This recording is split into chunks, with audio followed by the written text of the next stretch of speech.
my mom at 17, she told me, you can either be here and be sober, or you can go out there and get loaded. And I made a decision at that time that I would rather go get loaded. And I left my house at 17, and I would be homeless from the age of 17 till I got sober at 27 years old.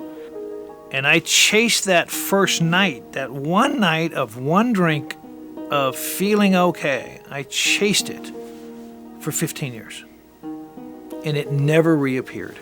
I feel like it was a nervous breakdown. I was in the hospital 3 times in a week, and they had to put me on antidepressant and anti-anxiety meds. And it was a good year and a half of just struggling day to day, minute to minute. I never saw in a million years me going to jail, going to treatment center after treatment center, burning bridges, being tens of thousands of dollars in debt, selling my soul, just completely losing myself, associating myself with just people that I never thought I'd be around. I never saw this coming in my life. It took me for the wildest ride I could have ever imagined. 2 days later, he overdosed and died.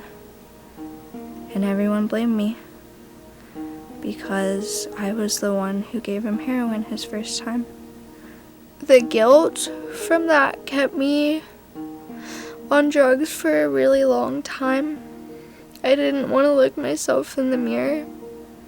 320,000 kids will die this year directly related to drug and alcohol abuse because they don't understand the outcome from using these substances, and parents are unaware and uneducated as to what's happening with their children and teens. This is not acceptable, and we need to do something about it. The Stop Before You Start message recognizes 2 important realities. First, a decision to use is not one decision, but a series of seemingly insignificant decisions that lead us to start using. And second, the opposite of using is not sobriety. It's being connected in relationships where we are known as we are, all of the brokenness and all of the beauty.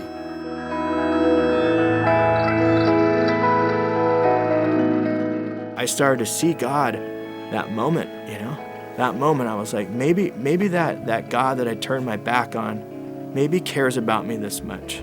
Maybe. It was God. That's the only thing I can really think of, because out of all of the insanity, I had one moment of clarity in which God said it's enough. Okay, I've got to find my own identity outside of belonging to this friend group that was where I previously found my identity. And so that was kind of where I began to lean more into my faith. Today, having a relationship with my children, I have fears about their lives and the choices they make. But I also realize that they have a power greater than them, or a God that's writing their story. My job's just to love them.